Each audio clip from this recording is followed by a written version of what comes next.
Hello, నా పేరు doctor పురు Dhawan. ఈ వీడియోలో మనం మీ ఇష్టమైన టాపిక్ క్రియేటిన్ గురించి మాట్లాడబోతున్నాము. క్రియేటినిన్ అంటే ఏమిటి? ఇది ఎందుకు పెరుగుతుంది? కేఎఫ్టి రిపోర్టులో ఎలా పెరుగుతుంది? క్రియేటినిన్ పెరిగినప్పుడు దాని అర్థం ఏమిటి? వీడియోలో మాకు మీరు ఇష్టపడే విషయం క్రియేటినిన్ గురించి మాట్లాడబోతున్నాను. కాబట్టి క్రియేటినిన్ అర్థం చేసుకోవడంతో ప్రారంభిద్దాం. క్రియేటినిన్ అంటే ఏమిటి? అది ఎక్కడి నుంచి వస్తుంది? క్రియేటినిన్ మన శరీరంలో, మన కండరాలలో ఉత్పత్తి అవుతుంది. మనం ఆహారం తినేటప్పుడు ఆ ఆహారం మన కండరాలకు వెళుతుంది, శక్తిని ఇస్తుంది మరియు మనం కదులుతాము. అప్పుడు ఒక ఉప ఉత్పత్తి, ఒక వ్యర్థ ఉత్పత్తి కండరాలలో ఉత్పత్తి అవుతుంది.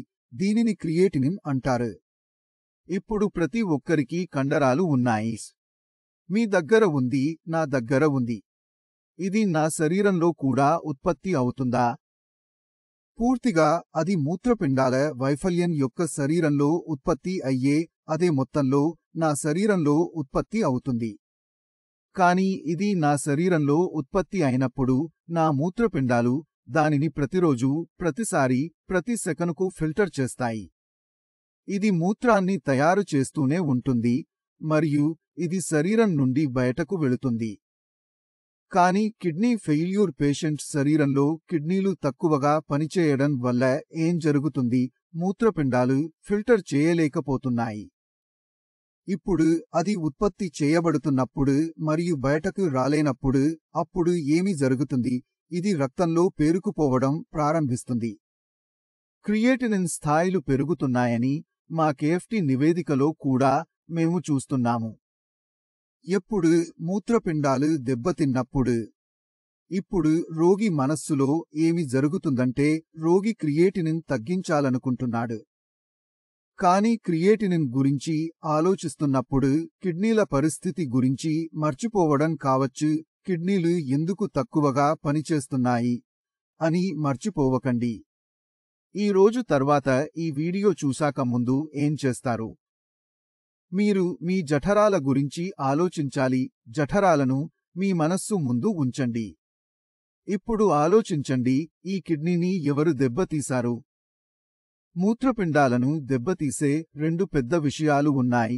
ఇవి 80% రోగులలో కనిపిస్తాయి. మొదటిది, మీ రక్తపోటు ముందుగానే పెరుగుతూ ఉంటుంది లేదా ఇప్పటివరకు ఉంటుంది, లేదా దీర్ఘకాలం పాటు మధుమేహంతో బాధపడతారు మరియు మీ శరీరంలో బిపి మరియు డయాబెటిస్ రెండింటి సమస్య కొనసాగే అవకాశం ఉంది. మీరు చాలా కాలంగా బీపీ, డయాబెటిస్ పేషెంట్ అయితే తక్కువ పనిచేసే మీ మూత్రపిండాలు నష్టపోయే అవకాశాలు ఉన్నాయి. దీనివల్ల క్రియేటినిన్ పెరుగుతోంది. ఈ రెండు కారణాలు ఉన్నాయి. ఇప్పుడు రెండవ ప్రశ్నను మీరే అడగండి. ఈ రోజు మీ బీపీ అదుపులో ఉందా? మధుమేహం అదుపులో ఉందా? హలో, నా పేరు డాక్టర్ పురు ధవన్ మరియు ఈ వీడియోలో మీ ఇష్టమైన కారణం క్రియాటినైన పెరిగింది. ఇవాళ మీరు రెండవ ప్రశ్నను మీరే అడగండి. ఈ రోజు మీ బీపీ నియంత్రణలో ఉందా? మీ డయాబెటీస్ నియంత్రణలో ఉందా? ఎందుకంటే మీ మూత్రపిండాలు ఎవరు దెబ్బతిన్నాయి? బీపీ ఇంకా పెరుగుతూనే ఉన్నాయి. ఇప్పుడు నేను ప్రతిరోజు మెడిసిన్ తీసుకుంటాను, నా పని అయిపోయింది అని మీ మనస్సులో ఉంది. కిడ్నీ ఫెయిల్యూర్ పేషెంట్లందరూ చేసే అతి పెద్ద తప్పు ఇది. వారు ఈ తప్పు చేయకపోయి ఉంటే కిడ్నీ ఫెయిల్యూర్ సమస్య వచ్చేది కాదు. మీరు బీపీ మెడిసిన్ లేదా షుగర్ మెడిసిన్ తీసుకుని మీ ప్రస్తుత స్థితి ఏమిటో తనిఖీ చేయకూడదు. మెడిసిన్ తీసుకున్న తర్వాత బీపీ చెక్ చేయకూడదు. మెడిసిన్ తీసుకునే ముందు బీపీ చెక్ చేయాలి. మీ బీపీ కంట్రోల్లో ఉండాలని తెలుసుకోవాలి. 24 గంటలు 365 రోజులు కాదు. ఎందుకంటే రాత్రిపూట బీపీ పెరిగి పగటిపూట మందులు తీసుకోవడం ద్వారా నియంత్రణలోకి వస్తే రాత్రిపూట మూత్రపిండాలు దెబ్బతింటాయని, రాత్రిపూట జరిగే ఈ డ్యామేజ్ పుల్లగా ఉన్నప్పుడు క్రమంగా కిడ్నీలు చెడిపోతాయని అంటున్నారు. ఈ రోజుల్లో మీ బీపీ, షుగర్ పెరిగిపోతుంటే మరో ప్రశ్న వేసుకోండి, మీ కిడ్నీలు బ్రతుకుతాయా? దీనికి సమాధానం ఏమిటి? కాదు. కాబట్టి ఇప్పుడు మీరు మీ మూత్రపిండాలపై పనిచేయడానికి మీ వ్యాధి యొక్క మూలంపై పనిచేయాలి. కిడ్నీలను కాపాడాలంటే మొదటిగా బీపీ నుండి మరియు షుగర్ నుండి కాపాడాలి. బీపీ, షుగర్ నియంత్రణలోకి వస్తే కిడ్నీలు చెడిపోవడం మానేస్తాయి. మీ క్రియేటినిన్ స్థాయి 4 అనుకుందాం. 4 క్రియేటినిన్ స్థాయిలో 60% మూత్రపిండాల వైఫల్యం సంభవిస్తుందని భావించండి. Now changes నీడిడ్.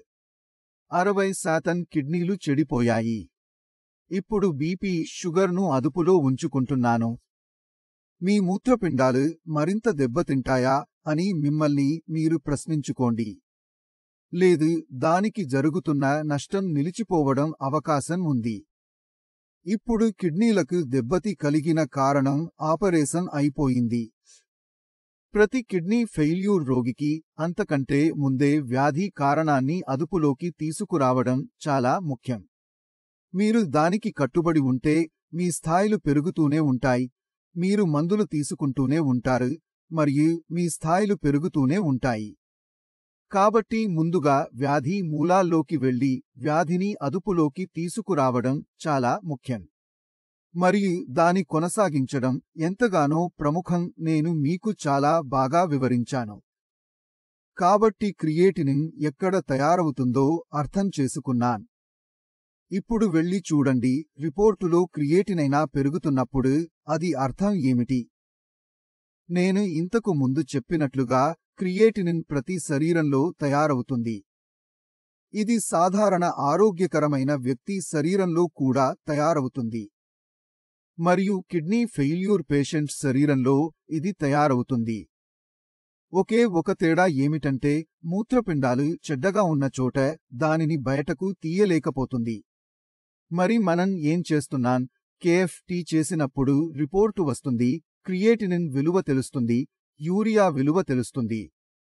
ఈ రెండూ పెరిగిపోతుండటాన్ని మనం చూస్తున్నాం. వీటికి భయపడాల్సిన అవసరం లేదని, క్రియేటినిన్ పెరుగుతోందని దీని అర్థం. క్రియేటినిన్ పెరుగుతోంది కాబట్టి కిడ్నీ చెడిపోవడం జరుగుతుంది. ఇప్పుడు మన కిడ్నీల పనితీరును పెంచి శరీరం నుండి బయటకు తీసుకురాలి. క్రియేటినిన్ మూత్రపిండాలు పనిచేసే క్షమతను తెలియజేయడానికి ఉన్నది. నేను పనికి వెళితే నేను నా పనిని బాగా చేస్తున్నాను, అప్పుడు ఏమి జరుగుతుంది? నాకు ఎలాంటి పెండింగ్ పనులు ఉండవు. మీ వంటగదిలో పాత్రలు ఉన్నాయంటే మీరు పని చేయలేదని అర్థం. మీ పని సరిగ్గా చేయడం లేదని అర్థంగా ఉందని. మీరు మీ ఆఫీసులో పెండింగ్ పనులు చూస్తున్నట్లు ఉంటే మీరు సరిపోతారు. కానీ మనం ఏమి చూస్తాము? మనం పనిని చూస్తాము మరియు మీ పని యొక్క ఆలోచనను పెట్టి ఉంచుకోవచ్చు. అదేవిధంగా శరీరంలో క్రియేటినిన్ పేరుకుపోతే కిడ్నీలు తక్కువగా పనిచేస్తున్నాయని తెలుసుకోండి. క్రియేటినిన్ పెరగడం మూత్రపిండాల పనితీరు గురించి చెబుతుంది. ఇప్పుడు సాధారణ శరీరంలో క్రియేటినిన్ స్థాయిలు 0.5 నుండి 1.1 వరకు ఉంటాయి. కొన్ని ల్యాబ్లలో పైకి కిందకు ఉంటుంది. కానీ మీ క్రియేటినిన్ విలువలు సాధారణ పరిధిలో ఉంటే మీ మూత్రపిండాలు సరిగ్గా పనిచేస్తున్నాయి. ఇది అందరికీ అర్థమవుతుంది. కానీ క్రియేటినిన్ స్థాయిలు పెరగడం ప్రారంభిస్తే మూత్రపిండాలు ఎంత చెడ్డవో మనకు ఒక ఆలోచన వస్తుంది. మీ క్రియేటినిన్ స్థాయి 1.1 అయితే అప్పుడు 1.2 క్రియేటినిన్ రావడం ప్రారంభమైంది, 1.3 రావడం ప్రారంభమైంది. అంటే మూత్రపిండాలు కనీసం 30% చెడ్డవి. ఇప్పుడు మీరు అనుకుంటారు, నేను 30% చెబుతున్నాను. మూత్రపిండాలు దెబ్బతిన్నప్పుడల్లా మూత్రపిండాలు కూడా వాటి పనిని భర్తీ చేస్తాయి. కాబట్టి క్రియేటినిన్ పెరగకపోతే మూత్రపిండాలు కనీసం 30% కష్టం అవకాశం లేదు. మరి ఇది మనకెలా తెలుస్తుంది? మీ క్రియేటినిన్ స్థాయి 1.2, 1.3 అని భావించండి. 0.1, 0.2 సాధారణ విలువ కంటే పెరిగింది. అలాంటి రోగికి కిడ్నీ బయాప్సీ చేస్తే దాదాపు 30% నష్టం కనిపిస్తుంది. 30% మూత్రపిండాలు దెబ్బతిన్నాయి.